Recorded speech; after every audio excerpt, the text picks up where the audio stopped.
Early one morning, Jesus was in that place that I yearn to be, standing on a beach, preaching to a large crowd of people. A crowd that was so large that was still gathering. Jesus felt like they were going to push him right into the lake.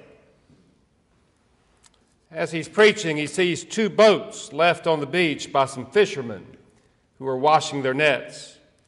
He gets into the boat belonging to Simon, and he asks Simon to anchor a little way out from the shore, where Jesus continues his sermon to the crowds from the boat.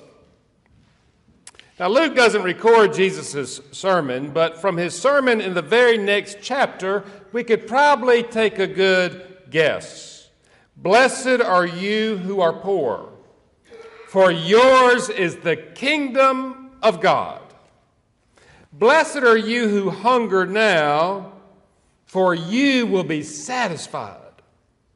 Blessed are you who weep now, for you will laugh. Love everyone, even your enemies. It's a sermon of abundant mercy, a sermon of extravagant grace, a sermon of miraculous love, a sermon that can change the world, turn everything upside down. After Jesus finishes his sermon, he suggests that he wants to do a little bit of fishing himself. And he says to Simon, "Let us leave these shallow waters and let down the nets."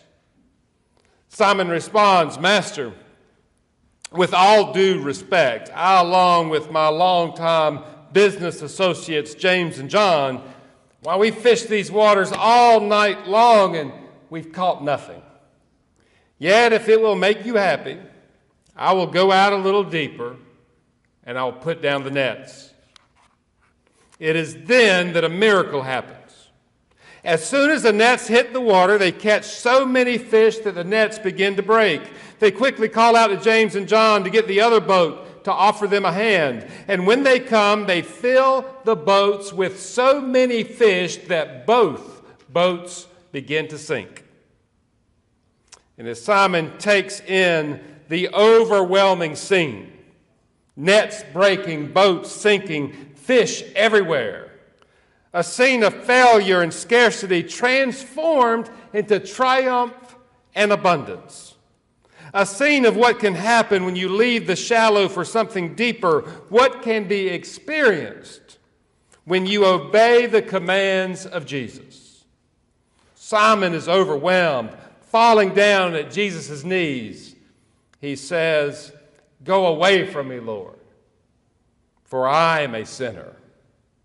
Go away, get out of here, leave me alone." It was as if Simon suddenly realized that he had only thought Jesus was finished with his sermon. Jesus is now fishing, but Jesus is still preaching. Jesus is still revealing God's abundant mercy, God's extravagant grace, God's miraculous love. And believing he is undeserving of such love, unworthy of such abundance, Simon asked Jesus to go away.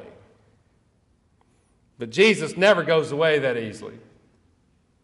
"Simon, not only are you worthy to receive this miraculous love, this abundant grace, you are worthy to share it with others.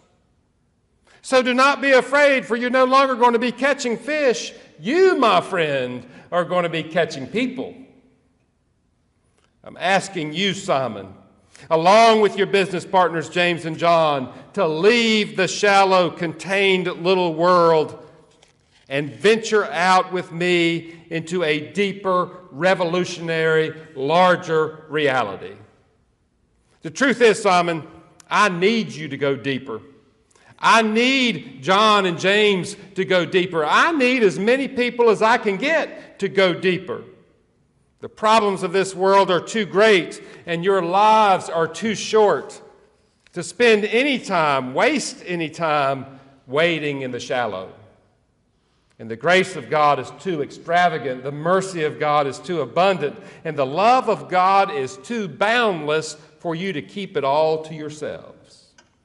I need you to leave your shallow, safe world of spending all of your time making a living, meeting the needs of your immediate family. And I need you to follow me into the deep, risky reality of sacrificing your time to make a difference in the lives of others, meeting the needs of the entire human family. I need you to leave your shallow life that feeds you and your children and accept a deeper life that feeds every child of God. I need you to move beyond your shallow, narrow mission of mowing your lawn and watering your garden, and accept the deeper, wider mission of caring for the entire planet. I need you to lose the apathy towards issues that do not concern you and your family, your limited circle of friends, and possess a deep empathy towards all who experience injustice.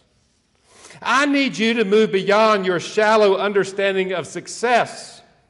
Simon, no matter what you've been taught, success is not defined by the amount of fish you catch. Success is not defined by the size of your bank account or even how many children or grandchildren you have. Your success is not defined by the size of your budget or by the number of people sitting in the pews of your synagogue. No, it is so much deeper than that. Your success will be measured by how many people you help to know the love of God. I need you to go deeper, Simon. You too, James and John, and be my disciples and catch some people. Do the hard, messy, oftentimes frustrating work of meeting the needs of people, caring for people, loving people. I need you to move far from the shallow now to do the deep work of grace. I believe the Reverend Dr. Martin Luther King Jr. summed up what Jesus was trying to say to Simon, James, and John when he said, life's most persistent and urgent question, you could say life's deepest question, is what are you doing for others? Now here's what I believe is the real miracle of this story. It's not so much the miraculous catch of fish as it is verse 11. After Jesus invited them to leave the shallow for something deeper, to leave catching fish for catching people, we read these words, these miraculous words. When they had brought their boats ashore, they left everything and followed him. This is miraculous because when it comes to accepting the extravagant grace and love of God revealed in the large catch of fish, Simon seemed to have some difficulty. Oh, I'm a sinner. Get out of here, Jesus. I don't deserve this. However, when it comes to following Jesus to a deeper life, to love others, to live selflessly and sacrificially, he, with James and John, drop everything and follow. This seems even more miraculous when we consider that it's the exact opposite how most of us work. Many in the church today seem to have no problem accepting the grace of God. We have no issues receiving the love of God, but we prefer to keep it shallow. We prefer to keep it safe, keep it contained, keep it to ourselves. We're reluctant to go deeper because going deeper can be dangerous. Going deeper can be costly. Going deeper can be overwhelming. In the deep, fish will break your nets and people will break your hearts.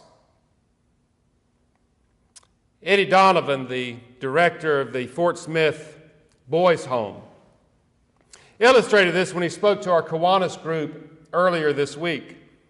He said that several people say that they would like to help the boys' home and help what they do there at the boys' home, but when they come to the home, when they actually show up in the home and start interacting with our boys who have a plethora of needs, they immediately realize that they're in over their heads. So here's the real miracle. Jesus says, Simon, from now on you will be catching people. And Simon drops everything and follows.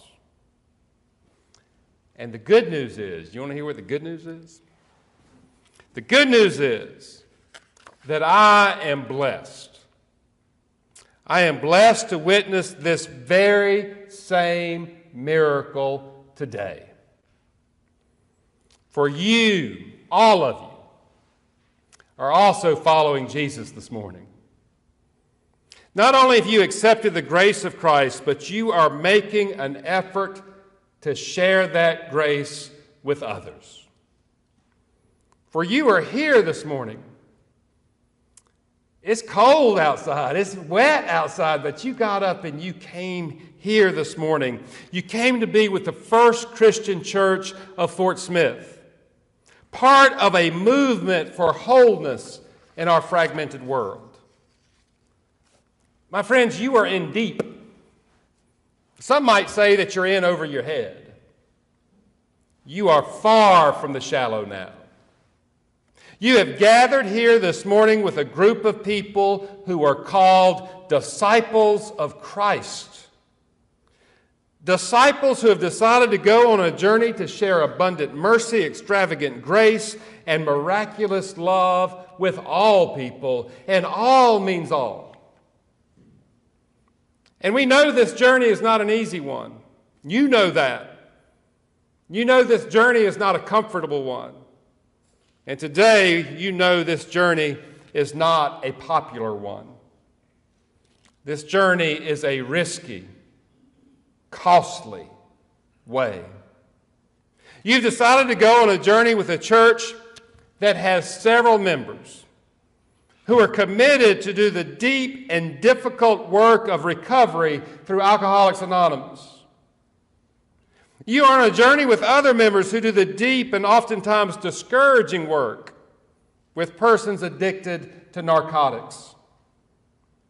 You are here with others who do the deep and demanding work of leading a summer camp for troubled boys.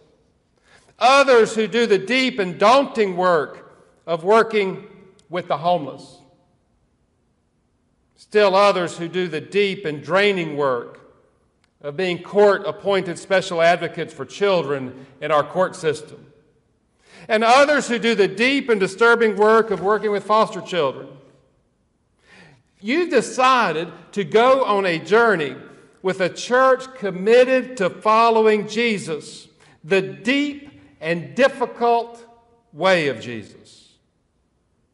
Sometimes the dangerous way of Jesus.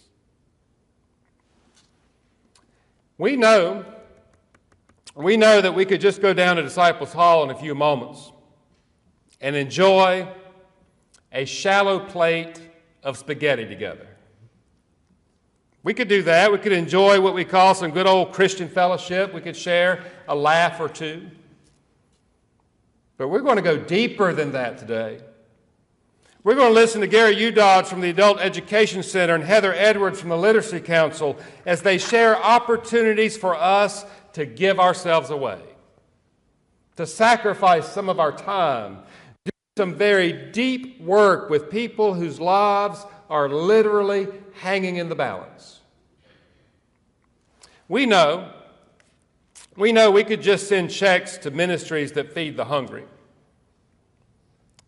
But we're going to go deeper than that.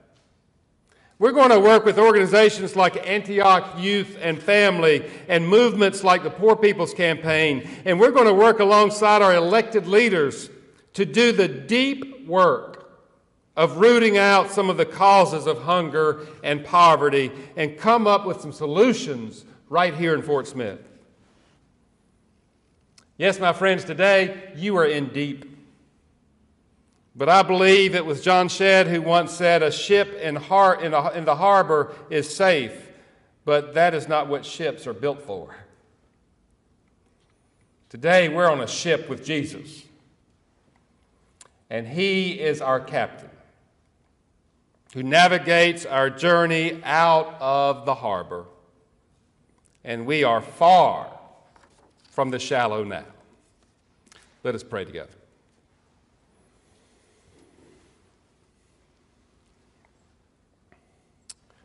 Dear Lord, may our spirit always be open to the calling of your Spirit, that in listening for you we might truly hear you, that in waiting for you we might actually meet you, that in meeting you we might faithfully follow you wherever you lead, even into deep, dreadful, and dangerous places.